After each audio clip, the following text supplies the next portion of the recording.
اعوذ باللہ من الشیطان الرجیم بسم اللہ الرحمن الرحیم فانکحوا ما طاب لکم من النساء مثنی وثلاث ورباع صدق اللہ العظیم۔ فانکحوا، نکاح کرو عورتوں میں سے اس سے جو تمہیں پسند ہو، دو دو سے یا تین تین سے یا چار چار سے۔ محترم سامعین، میں نے آپ کے سامنے سورۃ نساء کی تیسری آیت کا ایک حصہ تلاوت کیا ہے۔ اس آیت میں اللہ تبارک و تعالی نے نکاح کا حکم دیا ہے کہ عورتوں میں سے اس سے نکاح کرو جو تمہیں پسند ہو، چاہے دو سے کرو، چاہے تین سے کرو، چاہے چار سے کرو، جتنی تمہیں حاجت ہو اتنی عورتوں سے نکاح کر سکتے ہو، لیکن چار سے زیادہ سے نہیں کر سکتے۔ تو اس آیت کے اس ٹکڑے میں، اس کے ضمن میں ہم چند باتیں دیکھیں گے۔ نمبر 1، نکاح کی اہمیت و فضیلت۔ نمبر 2، رشتہ طے کرنے کے آداب۔ نمبر 3، نکاح کی اقسام۔ نمبر 4، نکاح کا طریقہ۔ نمبر 5، نکاح کے مقاصد۔ پہلی بات، نکاح کی اہمیت و فضیلت۔ نکاح اسلام کی نعمتوں میں سے ایک نعمت ہے۔ نکاح سے معاشرے میں نکھار پیدا ہوتا ہے، طہارت و پاکیزگی کے آثار کا ظہور ہوتا ہے۔ نکاح ایک انسانی ضرورت ہے، اسی نکاح سے خاندان اور برادریاں وجود میں آتی ہیں۔ اس نکاح کی اہمیت اور فضیلت کے لیے اتنی بات ہی کافی ہے کہ آپ صلی اللہ علیہ وسلم نے اپنی سنت قرار دیا ہے اسے۔ فرمایا النکاح من سنتی، کہ نکاح میری سنتوں میں سے ہے۔ اور ایک وہ دوسری روایت میں فرمایا کہ فمن راغب عن سنتی فلیس منی، کہ جو میری سنت سے اعراض کرے گا وہ مجھ سے نہیں ہے۔ اور نکاح کو عبادت قرار دیا گیا ہے۔ آپ صلی اللہ علیہ وسلم نے فرمایا کہ جب تم اپنے نفسانی خواہشات کو پورا کرتے ہو تو تم اسے پر اجر و ثواب ملتا ہے۔ تو صحابہ نے کہا کہ یا رسول اللہ، ایسے کیسے ہو سکتا ہے کہ ہم اپنی نفسانی خواہشات کو پورا کریں اور اس پر بھی ہمیں اجر ملے؟ تو آپ صلی اللہ علیہ وسلم نے فرمایا کہ اگر تم اپنی نفسانی خواہشات کو غلط جگہ پر، حرام جگہ پر پورا کرو گے تو اس پر تمہیں گناہ ملے گا۔ تو اسی طرح اگر تم اپنی نفسانی خواہشات کو درست جگہ پر، حلال جگہ پر، حلال طریقے سے پورا کرو گے تو اس پر تمہیں اجر و ثواب ملے گا۔ ایک حدیث مبارکہ میں نکاح کو تمام انبیاء کی سنتوں میں سے قرار دیا گیا ہے۔ فرمایا کہ 4 چیزیں انبیاء کی سنتوں میں سے ہیں۔ نمبر 1، حیا۔ نمبر 2، عطر لگانا۔ نمبر 3، مسواک کرنا۔ نمبر 4، نکاح کرنا۔ اور ایک حدیث پاک میں حضور صلی اللہ علیہ وسلم نے فرمایا کہ جو آدمی نکاح کر لیتا ہے وہ اپنے نصف دین کو مکمل کر لیتا ہے، اور باقی نصف کے بارے میں اللہ تعالیٰ سے ڈرتا رہے۔ اور دوسری بات، آیت میں آتا ہے کہ ما طاب لکم من النساء، کہ جو تمہیں پسند ہو عورتوں میں سے۔ اس کے مفسرین نے 2 تفسیریں کی ہیں۔ بعض مفسرین کہتے ہیں کہ ما طاب جو ہے یہ ما حلہ کے معنی میں ہے، کہ جو عورتیں حلال ہوں ان میں سے کسی سے نکاح کر لو۔ اور بعض مفسرین نے فرمایا کہ ما طابہ کے معنی میں ہے کہ جو عورت تمہیں پسند ہو اس سے نکاح کر لو۔ تو ان دونوں باتوں میں کوئی تضاد نہیں ہے، دونوں میں تطبیق پیدا ہو سکتی ہے کہ حلال عورتوں میں سے جو تمہیں پسند ہو اس سے نکاح کر سکتے ہو۔ اور اسی کے ضمن میں ہم رشتہ طے کرنے کے آداب بھی کچھ دیکھیں گے۔ اس میں سب سے پہلے اولاد کی خواہش کو مقدم رکھا جائے۔ اگر اولاد کی کوئی خواہش ہے تو اس جگہ کو جا کر دیکھا جائے، اگر وہ مناسب ہے تو اسی جگہ اولاد کا رشتہ طے کیا جائے۔ اگر وہ مناسب نہ ہو اپنے خاندان کے لیے، اپنے بیٹے کے لیے، تو اپنے بیٹے کو اچھے طریقے سے سمجھا دیا جائے اور کسی اور جگہ، مناسب جگہ اس کا رشتہ طے کر دیا جائے۔ اور دوسری چیز جو دیکھی جائے وہ ہے کہ لڑکی کی عمر لڑکے سے کچھ کم ہو۔ نمبر 3، لڑکی باکرہ ہو، یعنی لڑکی کنواری ہو۔ آپ صلی اللہ علیہ وسلم نے فرمایا کہ اگر کنواری عورت سے نکاح کرو گے تو اس سے تمہارے درمیان محبت زیادہ ہوگی۔ تیسری چیز جس کا خیال رکھا جائے وہ ہے کہ لڑکی کی دینداری، اس کے اخلاق اور اس کے امور خانہ داری کو کس طرح سنبھالتی ہے۔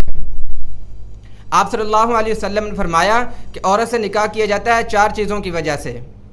کوئی عورت سے نکاح کرتا ہے اس کے حسن و جمال کی وجہ سے، کوئی عورت سے نکاح کرتا ہے اس کے مال و دولت کی وجہ سے، کوئی عورت سے نکاح کرتا ہے اس کے اونچے خاندان حسب و نسب کی وجہ سے، لیکن کامیاب وہ شخص ہے جو عورت سے نکاح کرے اس کی دینداری کی وجہ سے۔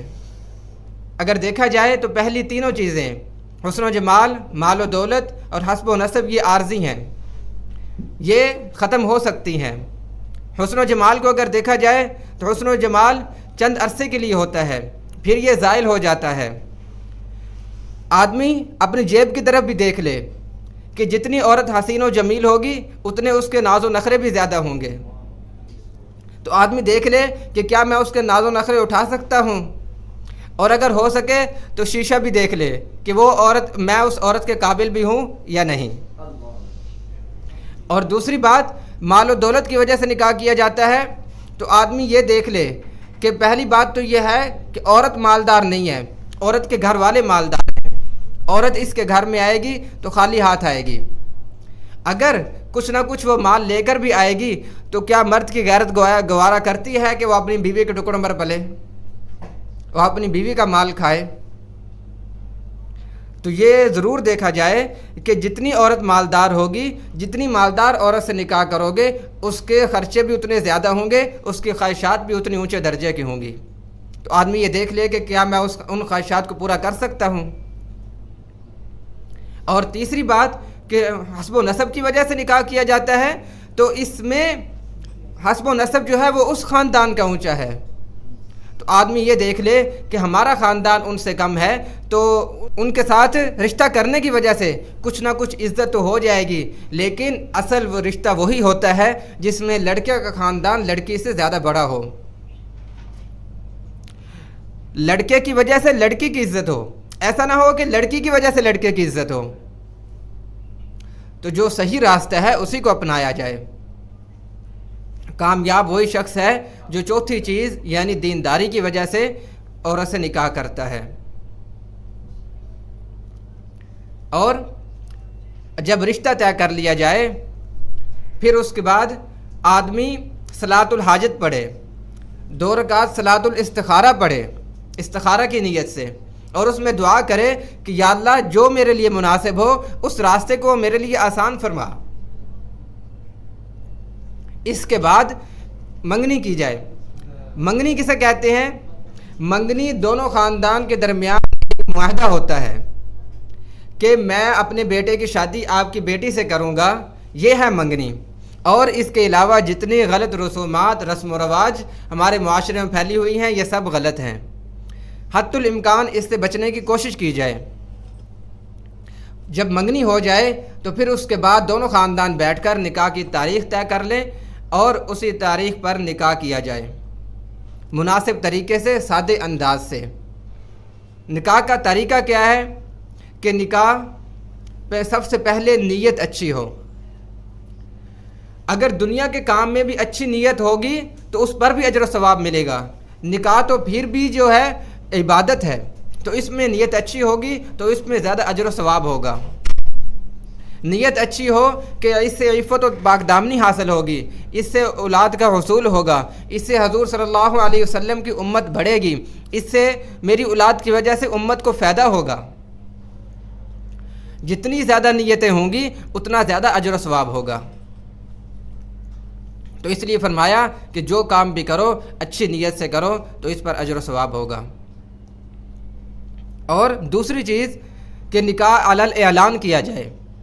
نکاح اور زنا میں یہی فرق ہے کہ نکاح جو ہے وہ علی الاعلان ہوتا ہے، اعلانیہ طور پر کیا جاتا ہے، اور زنا جو ہے وہ چھپ کر کیا جاتا ہے۔ اگر ہم چھپ کر نکاح کریں گے بغیر کسی کو بتلائے، بغیر کسی کو دکھائے، تو پھر نکاح اور زنا میں کیا فرق رہ جائے گا؟ نکاح علی الاعلان ہونا چاہیے اور نکاح مسجد میں ہونا چاہیے۔ یہی سنت طریقہ ہے کہ نکاح مسجد میں ہو اور جمعے والے دن جمعہ کی نماز کے بعد ہو۔ جتنا زیادہ مجمع ہوگا اتنے زیادہ گواہان ہوں گے۔ جمعہ کی نماز کے بعد اگر نہیں ہو سکتا، کوئی اور دن ہے، تو پھر بھی کوشش کی جائے کہ کسی نہ کسی نماز کے بعد ہو، اور جتنا ہو سکتا ہے علماء اور صلحاء کو نکاح کی مجلس میں جمع کیا جائے۔ جتنی زیادہ نیک لوگوں کی دعائیں ہوں گی اتنی زیادہ نکاح میں برکت ہوگی۔ اسی طرح نکاح کے باقی معاملات جو ہیں وہ بھی سادگی سے کیے جائیں تاکہ اس میں زیادہ برکت ہو۔ آپ صلی اللہ علیہ وسلم نے فرمایا کہ نکاح کے معاملات، نکاح کے سارے لوازمات جتنے بھی ہیں وہ سارے سادگی کے ساتھ ہوں تاکہ ان میں زیادہ برکت ہو۔ اور اب ہم دیکھتے ہیں کہ نکاح کے مقاصد کیا ہیں۔ نکاح کا پہلا مقصد جو ہے وہ اولاد کا حصول ہے، کہ نکاح سے اولاد ہوتی ہے اور آپ صلی اللہ علیہ وسلم کی امت میں اضافہ ہوتا ہے۔ آپ صلی اللہ علیہ وسلم نے فرمایا تزوج الودود الولود، کہ اس عورت سے نکاح کرو جو زیادہ محبت کرنے والی ہو اور زیادہ بچے پیدا کرنے والی ہو، تاکہ میں زیادہ امت کی وجہ سے فخر کر سکوں۔ اور دوسرا جو ہے نکاح کا مقصد ہے وہ ہے عفت و پاک دامنی کا حصول، کہ نکاح سے عفت و پاک دامنی، طہارت و پاکیزگی حاصل ہوتی ہے۔ اور تیسرا مقصد ہے کہ نکاح سے خاندان، برادریاں وجود میں آتی ہیں۔ نکاح کی وجہ سے ہی ایک انسان ماں باپ بنتا ہے، چاچا چاچی بنتے ہیں، ماموں مامی بنتے ہیں، دادا دادی بنتے ہیں، نانا نانی بنتے ہیں۔